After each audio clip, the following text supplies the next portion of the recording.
This conference will now be recorded. There we go. Fantastic. Yes. So, welcome everyone. This is the Climate and Energy Literacy Network weekly telecon on November 6th, 2018. It's kind of funny to think about that. This is about the time that about 10 years ago, we started these weekly telecons. Somewhere in there. I don't remember the exact day, but maybe it's even, been 10 years. But anyway, so thank you very much, everyone, for joining. Before we get into the program today, I would like to ask for any announcements. Anybody have anything that they'd like to announce to the rest of us? Yeah, this is Katie Boyd. I know Reb mentioned it last week too, but she and I developed a slide that can be used, especially we thought for AGU conveners, to talk about clean and try to get the word out about us. And then we've also developed a little logo that sort of says that I'm a clean member, and we thought people who are presenting that are part of the clean network could put that in their slide somewhere and try to just get more word out at AGU and any other conference. I know some people are using it this week at GSA as well, trying to get more people involved with the network. So and we're working on trying to get more materials like postcards and possibly buttons that say the Clean Member logo on them. So look for announcements about all of that coming up. But just so you know, try to plan that into your AGU talks and sessions. Thanks.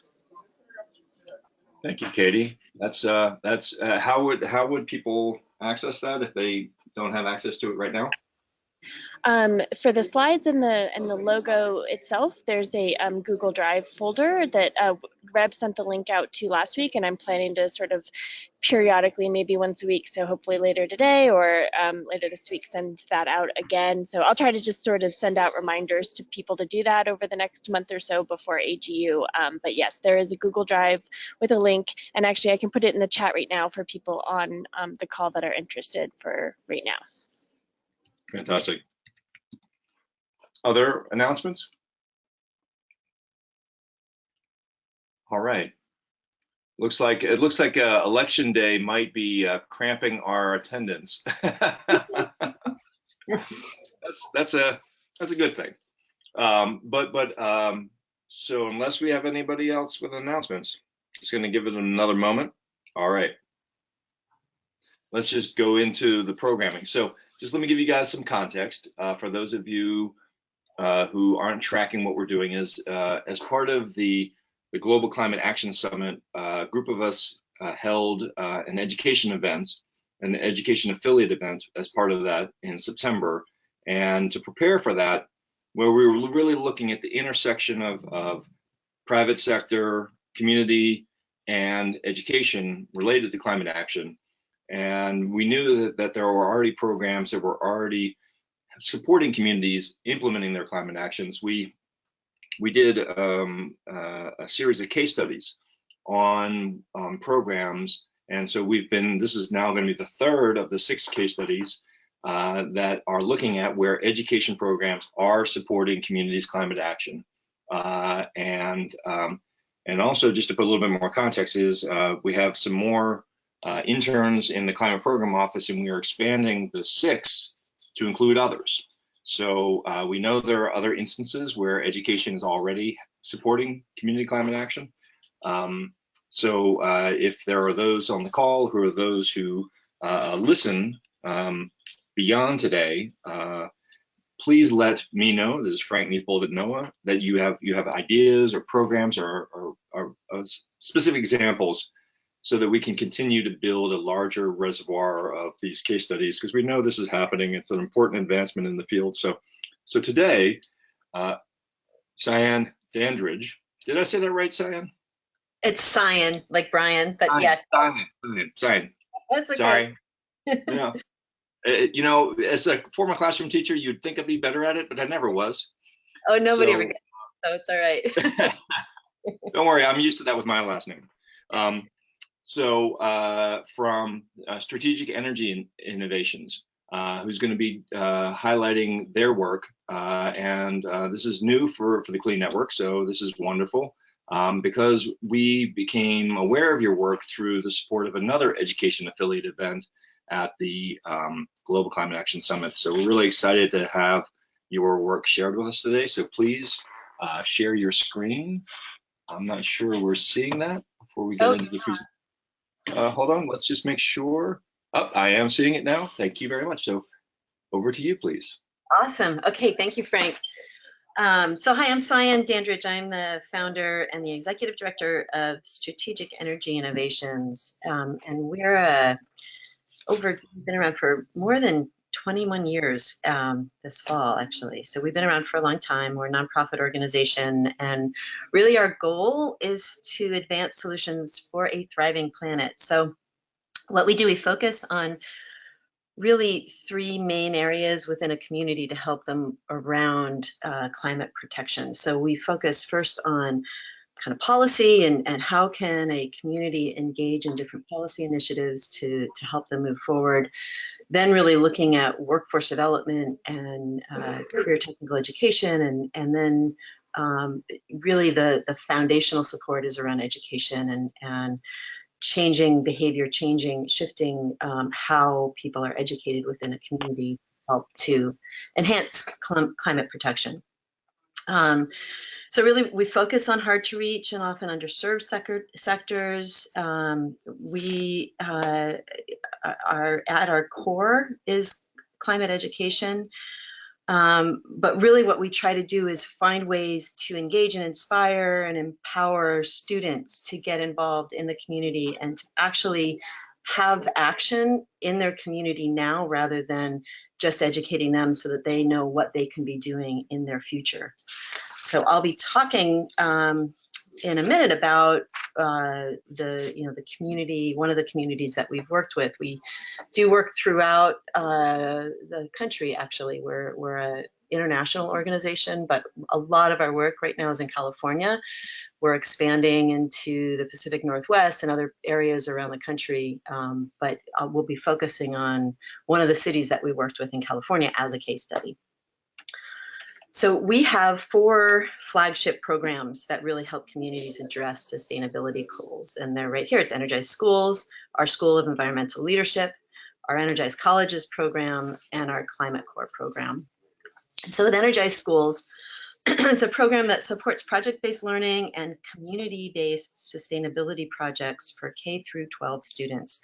A lot of our work is focused on high schools, but we actually have curriculum and do work throughout a student's trajectory through their public education.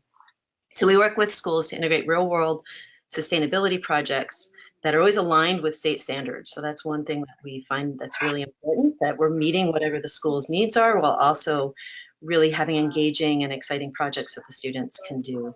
So we have dozens of curricular units. We do a lot of teacher trainings, a lot of classroom co-instruction. We link our curriculum to community projects, so they're actually doing significant and measurable work in their communities as they're satisfying those state standards and learning within the classroom. And then also, we do a lot of statewide resource conservation competitions where schools are competing to save water or to save energy or some other kind of resource reduction campaign within their school. So they're using their school as a living laboratory. So we also host a Green Careers Conference. As I mentioned, a lot of the work we're doing really has that kind of gear towards how can we get students understanding what the issues are, developing skills that they can be using, leadership skills really, that they can be using as they're progressing through high school, but then really opening up for them to understand what kind of green careers are out there for them and what they can be doing for their futures as well. So second up is our School of Environmental Leadership. This is where we take our education initiative a little bit deeper. We basically have a 4-year curriculum pathway. So it's a scaffolded approach, 4-year comprehensive high school program where we're designing the program to develop environmental leaders. So during their time in the program, the students focus on developing 4 critical 21st century skills of leadership, which is communication, collaboration, critical thinking, and creativity. And we actually assess them as they go through the program. Our curriculum, all of the rubrics are designed to help them to bring all of that into whatever they're doing within the classroom. So they learn critical thinking skills, then they assess each other, they assess their classmates. We've developed an app actually that helps them through that process, as well as the rubrics that we do with the curriculum. And the projects themselves are incredibly project-based and experiential, and all of the projects have measurable results that are linked to things that are happening in their community. So for example, a group of our freshmen recently went out and worked with the Transportation Authority in Marin County and developed a plan to get an electric vehicle charging station installed out at our national park. And they wrote grants and were able successfully to negotiate with the park and the charging station to get an electric vehicle charging station installed out at our national park. Had a great ribbon cutting ceremony, and then were able to kind of advertise this to the broader community about the viability of having more electric vehicle charging stations within their county. So it's measurable results. It's something that the students have a distinct effect within their community that we're aiming for with this program. And so they do a lot of different work, and I'll talk a little bit about what we're doing in San Rafael for this program as well. That's part of the case study. And in addition, Energized Colleges is one of our other programs, and that's where we help build a qualified energy and sustainability workforce, where we partner with colleges and universities to provide academic and internship opportunities. So we actually integrate sustainability curriculum and develop whole degree programs with the local colleges, and then also help their student population to explore sustainability careers through internships. And we also focus on facilities as well, so that we have people that are working at the college to help the facility understand how they can upgrade their facilities, energy systems to increase energy efficiency, renewable energy, resource conservation. And then our fourth program is our Climate Core program, where we really help to basically we work with recently graduated professionals, and we place them into nonprofit, for-profit government agencies for a 10-month period in an internship where they're doing significant work. We have a scope of work that we've developed with the local agency, and they do significant work within the agency that we're working with. We actually hire that Climate Core fellow, so all of the HR is on our side, but all of the work and the outcomes are completely directed toward the site. And so that's another program that we also have within the community that we're working with. So for the City of San Rafael, that's where our case study was built. We've done a lot of work. We've been working with them for almost 20 years. And we've been able to use all of our flagship programs to help the city, and also support the city with other key programs, not just the ones that I'll be talking about primarily focused on today, but also we have a zero waste program. We have a sustainable energy economic development program. But our goal really is to provide communities with comprehensive strategies that are flexible in the ways that they can meet their commitment to climate protection. So we're constantly looking for ways that we can help the community based on their needs. So we do a lot of conversation and really understanding what the community needs are.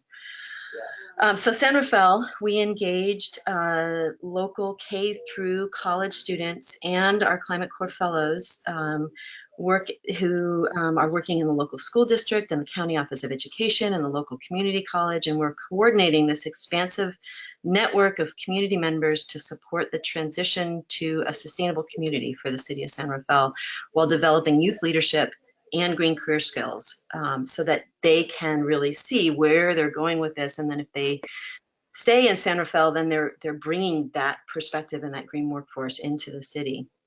And through all of our programs, we're finding that students are super engaged, starting in elementary school, especially with our zero waste programs, taking that home to families, and then going on up into their early workforce experiences.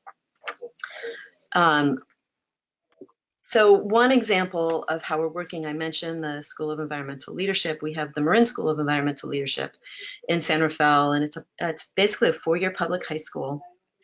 And they do projects, I think 18 different projects every year in the city, where they're working in their freshman and sophomore year to dramatically reduce any kind of resource impacts within the city. So they've, for example, taken out 700 pounds of trash out of our local creek. The electric vehicle charging station is another example.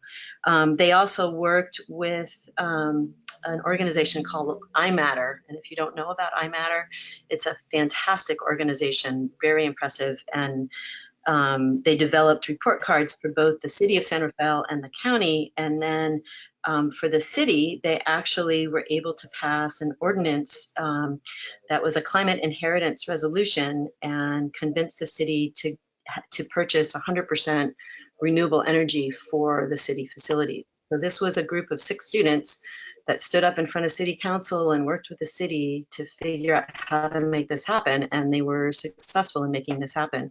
And now they've been asked to serve on the city's drawdown collaborative and are working on waste reduction and transportation impact reduction and renewable energy and all kinds of other issues. But they're sitting with other adults on these committees, helping them to determine how to move forward. So this is all supported. This primarily the freshman and sophomore years, and then in their junior year, every student writes a sustainable business plan and then implements the plan in the spring, while at the same time doing an engineering course where they're building large projects such as a greenhouse or sheds or chicken coops or playhouses, where they're learning green engineering skills at the same time that they're able to sell their products in the local community to people that have need of them. And then their senior year, they do an internship in the community. So their internship is really a way that we have 35 students out in the community doing some kind of green programming that is helping the local businesses to reduce their impacts, while at the same time helping the student explore their green careers. So this is an example of one of the internships that they had at our local airport. So this is where one student was able to save this business a considerable amount of money and really help the community with a deeper participation in climate mitigation. So this student actually went through and looked at a building that they were planning on building. They're actually also developing the local area, and was able to identify how to make the building into a LEED Platinum building. So went through the whole process and helped the building manager to understand what kinds of steps they needed to make to be LEED Platinum. Also looked at zero net energy and zero net waste for their existing facilities, and were able to save the building significant money. And this is a senior in high school that's doing this, but because, first of all, we understand that students are hungry for this kind of work. They really want to do this kind of work. We're giving them the skills and access to information. So, both the surface learning, but also the deeper understanding, they're able to walk into a business and really provide significant value. So this is another example of the students working in the local community, where they were able to work with a local community district, was considering going solar, and the board was on the fence. They were evenly split. And this is a preliminary meeting, the follow-up meeting, we packed the room with students, and the students just showing up convinced the board that this was something that they really wanted to do. And so the 2 people that were on the fence leaned over and basically transitioned to electing to have solar on the rooftop. So besides the School of Environmental Leadership in the city, we also are working with our Energized Schools program. So this one school in the School of Environmental Leadership is Terra Linda High School. It's a very deep way that we're working with them. But we're also helping, for example, San Rafael High School. We came in and worked with every biology teacher to analyze human and climate impacts on the local watersheds, including building watershed models. We did field trips with them where they observed impacts of the waterway. We used ArcGIS to build watershed maps, et cetera. So now the high school has integrated our curriculum that we've developed into standard practices. So now we've trained them, we co-taught with them, and now they've integrated it in so that every year they're teaching about watersheds by actually engaging them and bringing them out into the local community and helping them to have an impact and understanding what their impacts are and how to reduce the overall impacts. Another way that we worked in the City of San Rafael was with our Climate Corps program. So every year, the city hires a Climate Corps fellow to support all of their energy, water, zero waste, sustainable transportation, and community engagement efforts. So the program is a way that we work with a lot of different agencies, as I mentioned, in a really deep way. And so we are able to recruit really talented and passionate emerging professionals to lead projects for a 10-month period. And our San Rafael Climate Corps Fellows have worked with a number of different businesses within the city, as well as the City of San Rafael. They implemented a foam ban ordinance and a reusable bag ordinance, and also implemented a single-use plastic reduction campaign. And recently, the Climate Corps Fellow that's pictured here, Alex Montes, provided 115 apartments with recycling, helped 9 businesses switch away from foam products, had 20 restaurants pledged to reduce plastic, helped over 40 businesses to be compliant with a plastic bag ordinance. I mean, it's a lot of work that these fellows are able to do, and it gives them a really valuable view into what they can do and what they're interested in and excited about. But also 85% of our fellows actually emerge into green careers or go on to sustainability, higher education and graduate programs. So other organizations that we've worked with on our Climate Corps program, we've worked with our local utility, the College of Marin, San Rafael City School District. A lot of different organizations locally have hired our Climate Corps fellows. So basically, we have this amazing network within San Rafael that's doing all kinds of really exciting work and are able to basically build up what they're doing into one big comprehensive kind of community-wide approach. And so, for example, Marin Clean Energy's fellow enrolled over 470,000 new customers into their renewables program, their 100% renewable program. They gave dozens of community presentations, community events. I mean, they just really engaged and really bringing together the local community by having this ability to just completely focus on whatever it is the city or the business or the utility is wanting them to do. So next slide. So another way that we worked with the city is really more, it's kind of policy, but also implementation of renewable energy. So we led this 3-county effort to install solar panels on public facilities through our Sustainable Energy and Economic Development Fund. And that's where basically it's an opt-in program where we aggregate multiple communities together to basically leverage buying power and being able to have one agency that's kind of the lead agency, so deals with all the contractual issues, and then smaller agencies can piggyback into that and be able to install renewable energy on their rooftops.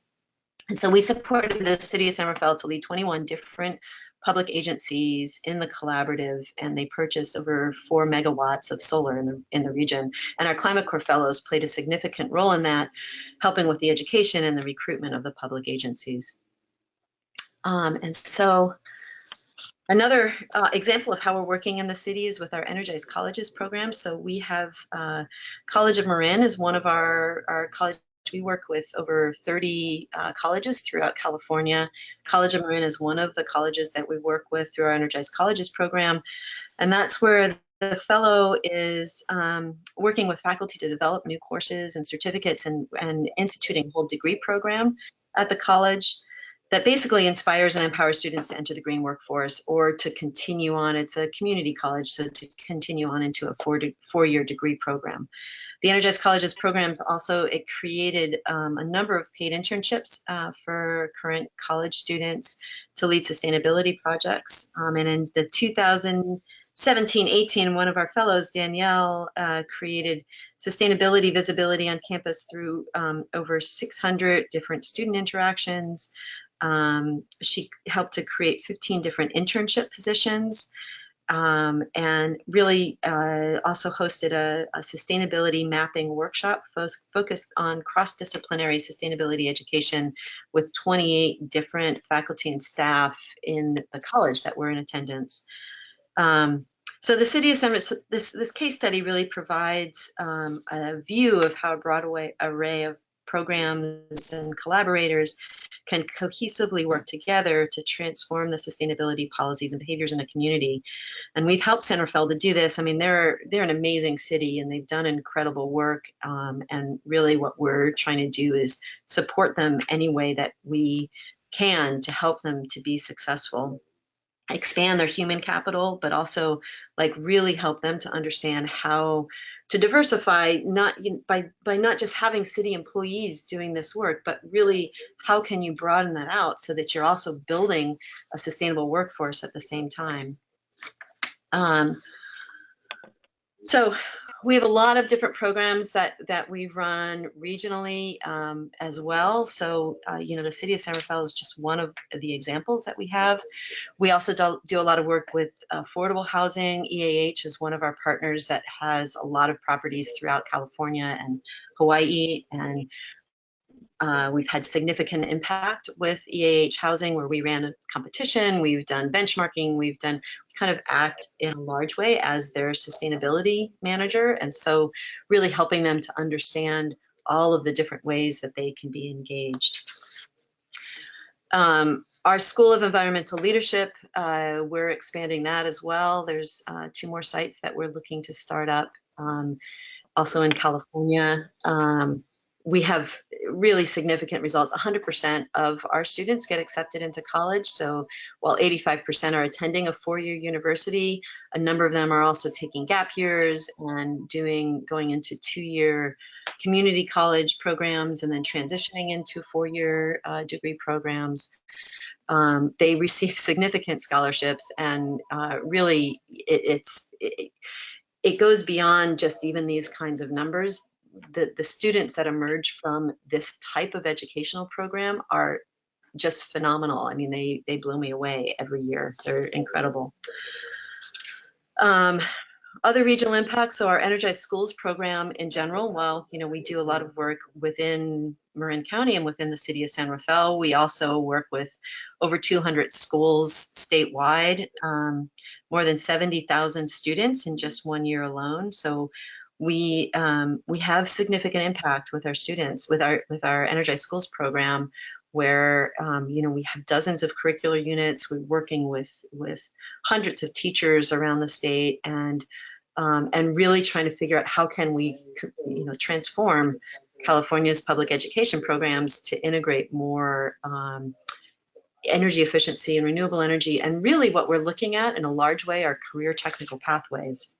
So we've developed year-long courses, our Innovations in Green Technologies course, our Energy and Environmental Design course, that are year-long courses that can be implemented as a D Lab Science credit in the pathway of a career technical education pathway within a high school. And so it can really lead to students graduating from high school with a much more significant concept of how to emerge into a college program and into a green career. Our Energized Colleges program, we're working with 12 colleges under this program and another 15, 17 or so in addition to those 12 schools, 300 student internships, 40 faculty projects. We do a lot of work. We like to work deeply with a college so that we can really help them to transform how they're thinking about energy and green career pathways within their colleges and how they're interacting with their local communities. And our Climate Corps program as well, 350 Climate Corps fellows that we've worked with, over 450,000 hours at host organizations. So we've been running this program for I think 8-9 years now, and have significant results. And our Climate Corps fellows now are in incredible jobs around the country, in directors of sustainability, working in high-level utility program. There's just a lot that these fellows are doing and able to do because of our program.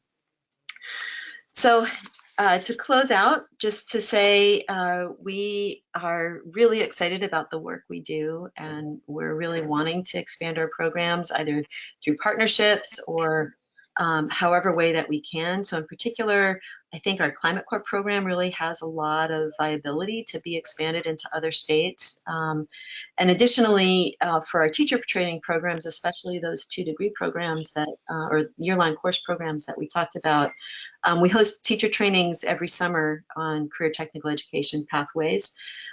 So we're happy to take any teachers out of state or to figure out ways to work together. So I hope that you've enjoyed my presentation, and I'm happy to answer any questions if you have any. Thank you so very much for this impressive set of programs and how they focus on that community is just one example. So before, I've got a ton of questions, but I'd like to just hold on those and open it up to those else who are on the call. So also, if you wouldn't mind introducing yourself, given that we don't all know each other.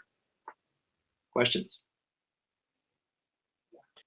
Yes, Cyan, Jim Callahan. Hi.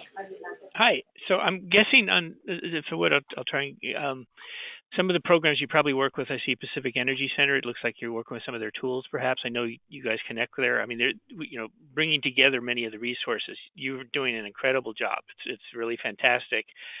Just seeing. I mean, some of the things I'm seeing of if I know of programs that could even.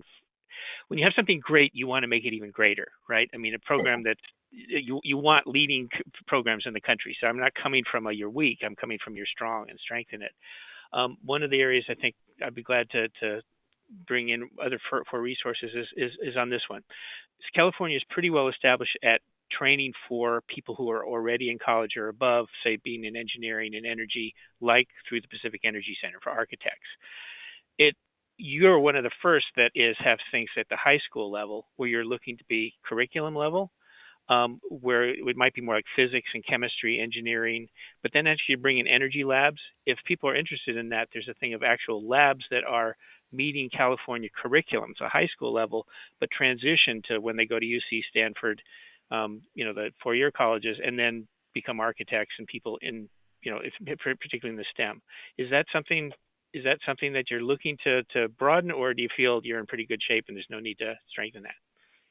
Oh, I mean, first of all, I never feel like we can't improve. That's constantly how we're looking at our programs, is new partnerships, new ideas, new innovations, new ways to grow and expand our programs. But I mean, the way that we've been focusing on it is, and we do a lot of work with the Pacific Energy Center and PG&E and the other state the investor-owned utilities in the state through the California ratepayers fund us for a lot of our work. Our Energized Schools program and our Energized Colleges program, for example, they are one of our funders for those two programs. And so we do, like with our Climate Corps program, we do monthly training, and some of them are at PG&E at the Energy Center. Our big symposium we hold at the Energy Center, but the lab that you're talking about that's aligned to high school curriculum, I'd love to learn more about it. My team might know a lot more about it because they're the ones really that are on the ground implementing, and I might just not be aware of how we're interacting with that. But it sounds like something that if we're not already, we definitely should be connected to. Great. Thank you. Yeah. Other questions or follow-ups? Yeah, this is Marta Kern in Boulder, Colorado with EcoArts Connections, and we bring the arts together with science and social justice, indigenous knowledge, and other kind of fields to inspire people to live sustainably. And the program looks fabulous. And I wanted to know that there was one slide with Muhammad holding up an artwork, and I was curious whether you guys include the arts in your program in any way, and how you do, if you do. Yeah, sure. I mean, I am, you know, I strongly think art is incredibly important in our curriculum, and it's often overlooked. And it's something that I think easily could be integrated into a lot of the way that we teach and what we teach. So for the School of Environmental Leadership in particular, they do these LEAD projects. So it's leadership and environmental action development projects. And so each semester that they do these projects, they have to focus on 3 specific outcomes at the end of their project. Number 1 is there has to be measurable outcomes. So there has to be like climate reduction or pounds of trash removed from the creek or something like that. There also has to be broad communication. So how many people did you reach and what was the behavior change related to those people that you reached? And then third, there has to be some kind of artistic expression that's involved in it. So often that comes out, they have to do a presentation to, it's usually over 150 people on what they did with the project, but also in reflection on what they learned about themselves and how they grew over the course of the project, and in a deep way, like, did we learn, you know, not just saying I learned how to communicate better, but they'll say something like, I learned that I'm really bossy and I really take over a group and I have to step back and ask questions more. So they'll do deep reflection, and then they'll have some kind of artistic expression. Sometimes it's a rap, sometimes it's a puppet show, sometimes it's a play, sometimes we had an interpretive dance one year, which I loved. So they do different forms of artistic impression, and sometimes, and we also, over the course of many of our projects, if you go on our website, on the School of Environmental Leadership's website, you'll see there's one when they did a watershed project and they had to have some kind of artistic expression of the watershed, and this one student just did this fabulous kind of fast motion drawing of her project and the progression of how the watershed kind of takes shape, and beautifully done. So long answer, sorry, but I mean, I strongly think that artistic expression should be part of any curriculum, not just taking art in high school. So I also want to dig into something you said a little bit more about the funding. You said ratepayers fund a lot of your work. I think in our community, funders is a uniquely focused issue, especially these days. Can you expand on your funding models for all this impressive work? Like what's your breakdown? How does it work? Is it always been the same, or has it changed over years? Anything like that?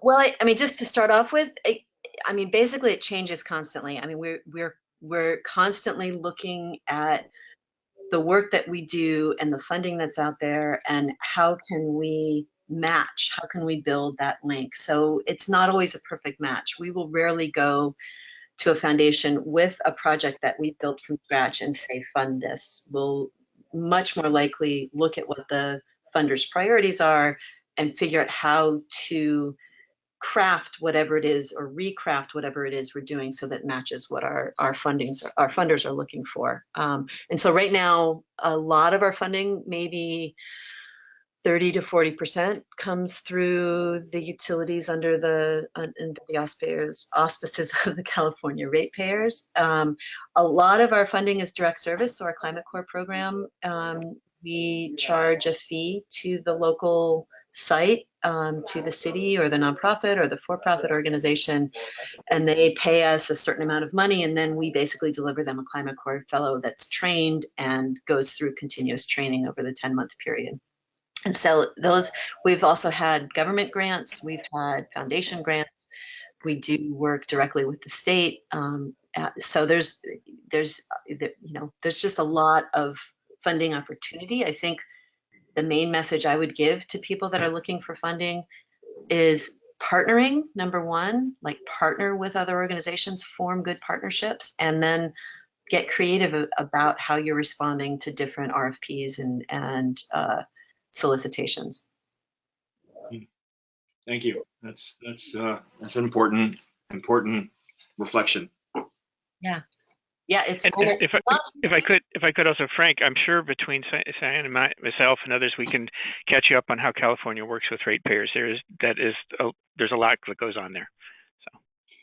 And it's changing constantly. I mean, right now they're in discussions about how they're going to change how they're issuing funds. So it's not an easy thing to track. Well, but I mean, I think what you said is that I've heard from other partners in the network is that you need a diverse set of funders, and it changes the which part you need a lot of pieces of the pie, and then you need the amount in any one period of time of any one piece of pie will change. So it might be 30% one year, and then 25%, and then 10, and then 0, and then 20, and then 50, and for any one part of funding. What a lot of the people in our community have been struggling with is diversifying the funding to find the next wave of funding for the important work, especially if you've been doing this for 21 years. Yeah. That's hard learned if you got that far. Yeah, I mean, it hasn't been easy, but you also have to kind of approach it with a certain level of fun and openness, I guess, is part of it. It can be fun to look at new partnerships. It can be fun to design new approaches that meet a different funder's needs. So I think that's part of the perspective. That's great. Any other open questions? Other topics? Frank, I don't want to talk too much, but there's one quick one. I would invite Cyan, the thing of perhaps you already are connected, but in San Rafael each year is the Environmental Youth Forum, and if you're not, I don't think you've been part of it, but it would be such a great way to get throughout the Bay Area, because schools from all over the Bay Area come to San Rafael to get on and to get connected on youth and environment, and that your program should be known by everybody, even if it's just a model and they're not actually part of it, they should know about it. Yeah, thank you. No, we our students actually are involved with it. I personally haven't been there, and I think one of my lead teachers has been part of it, Jesse Madsen, in the past. But yeah, no, that's a great program, a great forum. So and there's one coming up, or it just happened, I think. It's going to be like in May, but it's good to get. I don't want to speak for people on things, but I'd be glad to put the word in. There's not only the big film festival where it's wide open, but then there's a room where there's a lot of hands-on things, which is kind of where people really get excited, a lot going on. And you have things, or your students have things that would qualify for that, right? Yeah. I mean, some of the slides we saw is you really have a hands-on, you have a lab component. It's not all sitting down reading books and looking at PowerPoint. So it's just another way to, I don't think the Bay Area has anything at your level anywhere, and that's got to be. You want that model to spread, or I do certainly. Yeah, and I mean, I can say that for the School of Environmental Leadership, I haven't seen anything like it in the country. I mean, I've seen some charter schools, but this is integrated into an existing public school, which I didn't really stress, but that's really important, that not every school can or should become a charter school. It's this is a way of like really transforming public education, and that's I just find that really exciting. But obviously, but yeah, and I mean, Jim, our students, I think, presented at the forum a couple years ago. We took them to Al Gore's climate reality training. We do that every year, and then they came and they gave a presentation to everybody and participated. But we haven't really deeply participated in a couple of years, so I would love to talk with you about doing more of that. Great, thanks. But I think the spirit of what we're doing in our community is to really kind of figure I mean, this is what we talked about in both events at the Global Climate Action Summit, is that for communities to really implement those climate actions that they need to, all of them. I mean, it's a massive undertaking. That the amount of educational programming and support in order for that to occur over the coming decades is just unprecedented amount of effort. But you know, the set of programs you have, you know, kind of knit together in a way. But what about the other programs that are in the ecosystem that are also complementary to this? Do you find that that's easy to work with those other programs and other players in a collaborative way, or is it competitive, or are they working together to get a collective impact, if you will? I mean, I can only speak for SEI, and I think, as I mentioned a couple times, partnerships to us are absolutely critical to our business model, and that's how we've survived this long and how we've thrived this long. We're partnered with over a dozen organizations right now that we work cooperatively, and sometimes we'll compete on different grant submissions, solicitations, but I never feel like it's something I have to fight against them for. It's, you know, if I can find ways to support whatever anybody else's work, that's a, you know, really good, solid, significant work that people are doing. This problem is way bigger than any one organization can solve. And for me to think that I have all of the answers is ridiculous. And I also know that there's things that we aren't good at. I mean, we're not an engineering firm. We're not going to go out and, you know, install things in buildings. That's not what we do, and that's not really what we want to do. What we want to do is educating and creating the green workforce pathways and working on policy, and any way that we can do that with other organizations, then we're more than happy to do that. Gotcha. Thank you. This is Marta again in Boulder. I'm wondering, one of the things I love so much about the sort of systemic approach that you have is also the pathway to actual careers for the kids and their choices. Can you talk a little bit about that, how that really works? And, you know, is it a kind of a gradual thing? Is it an aha moment? You know, it's probably different for every person, but so often what happens is, at least the programs I'm familiar with, is that they stop like at the end of, I don't know, some period, and then the kids are allowed, you know, given the opportunity to fend for themselves. But it seems like there's a tremendous help that you're giving kids all the way through. Yeah, and I think I'll start first talking about where we saw the lack. So what we saw as a lack in, especially in public education, high schools, even colleges, is that they did a lot of teaching at the surface level. So they did a lot of teaching about stuff, you know, like, here, memorize these facts, take the AP exam. Okay, now you're off, and now you know what to do in a green career. And they don't, because all they're doing is understanding the facts. They don't have any relationship that's built into that. So we do a lot of work actually around the pedagogy behind the curriculum. So if anybody's interested in that, Michael McDowell is, I think, one of the most brilliant writers around kind of project-based learning. He calls it deep project-based learning.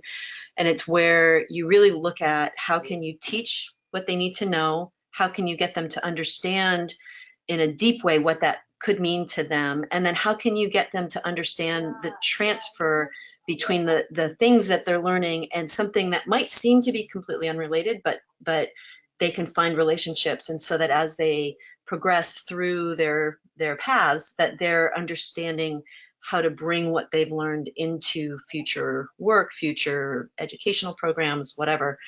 So that's one aspect, is that we really try and deepen the learning of the student as they go through our programs. But at the same time, we're also exposing them not just to the information, but also to the path itself. So we'll bring in a lot of experts from the community into the classroom to talk about their career path and their job and what they do.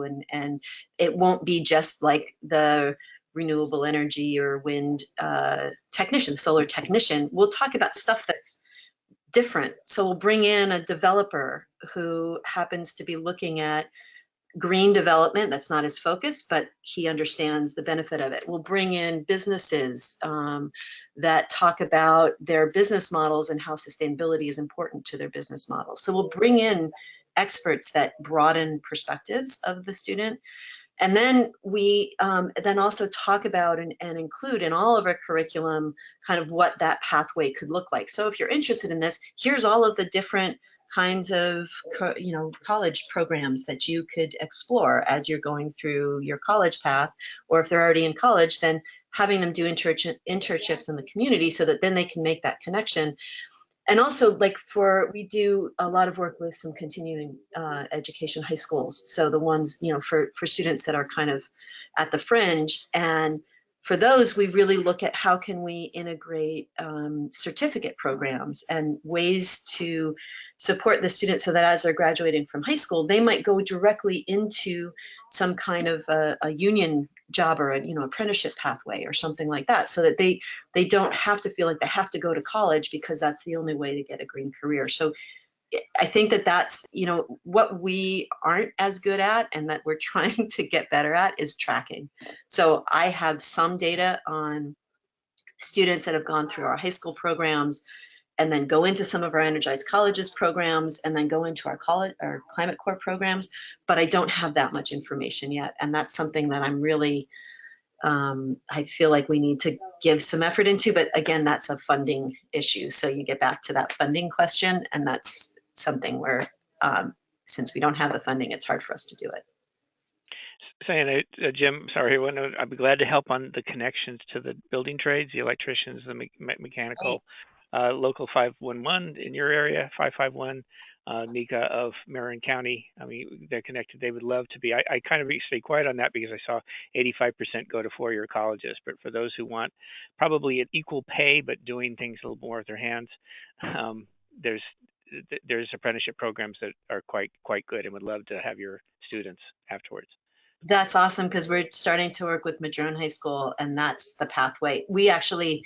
We have pretty strong connections to unions in Southern California, but not so much around here. So that's awesome. Thank you, Jim. That's fantastic. I'd be glad to make the personal introduction. So awesome. Good. Great. So let me ask a different question, I think, because I mean, when we were planning and beginning to negotiate about some of the events and start working on the case studies, this idea of going to scale. And imagine the number of pathway, community, community college, dual enrollment, or career and technical education high schools, or the number just in California alone has got to be a very large number. Mm-hmm. When you go across the country, that number just goes up substantially. To go from where you are today to working at a much larger scale, what do you think would make that work? Yeah, and I mean, that's something that we're exploring right now. So we're looking to expand up into the Pacific Northwest and to a couple of other states. I'm interested in Colorado and Florida in particular. And I think a big part of that is partnering and looking for organizations that are in the local areas. And, but I think we need to alter how we do things so that it's less about direct implementation and more about training and more about different kinds of support. So if we're supporting our Climate Corps fellows on a national basis, then looking at how can we support them, continue to support them in the way that we know that they need, but also not potentially, in-person visits and things like that. So doing more of that deep training, connecting more with in networks. So that's what I'm thinking of. I haven't done it. So, but we've been looking at other models and just trying to understand how best to learn from models that have failed and also models that are successful and really trying to understand what would work. I think is really important. I don't want to be a huge organization. I want to be able to continue to be flexible and nimble, but also be able to make sure that we're getting the work that we've been successful at doing out there and continuing. Right. Thank you. Mm-hmm. Any other last questions? We're almost at the hour. last minute? Well, I guess that put a little bit of pressure. Well, this is wonderful, and I think that it's a rich body of work, and it's wonderful that the Global Climate Action Summit bridged some of these organizations together, and also just remind you that this was recorded, and there are a lot of people who listen to these recordings because they couldn't be here today. For those who were here today, if you know of someone who you think would really benefit from learning about your work, you can just send them the link. What's the best way to communicate with you, Cyan? Email or phone call. Email is I'm often in these days much more responsive by email, so you can just email me. Does everybody have my email? No, can you give it? Sure. So it's my first name, Cyane at SEIINC.org. So there's 2 I's in the middle there. I just put it in the chat window. Yep, that's great. Thank you. I think this is wonderful, and thank you again for all the wonderful work and the willingness to help us with the case study and participate in the work to prepare for the Global Climate Action Summit. I look forward to furthering these conversations. It's wonderful. So thank you. Yeah. Thank you, Frank. Frank, you're doing some really amazing work with all of this, and I just want to say that I really appreciate it. So thank you for this opportunity. It was great. Well, thank you. We've got a lot of work before us, it's the bringing the workforce piece in, as we identified a couple of years ago, but then to realize that there were other people who have been working at this for a very long time. And so the first step you go out and do is do a landscape analysis, and next thing you know, you're like, wow, there's some really great work going on out here. Let's keep that going. Yeah. Thank you. Great. Thanks all. Okay. Thanks everyone. Thank you so much. Okay. And don't Bye. forget to vote. Oh yeah. Get all the young people to vote. Oh, I've been on it. All right. Okay. Bye. Thank you. Bye-bye. Bye.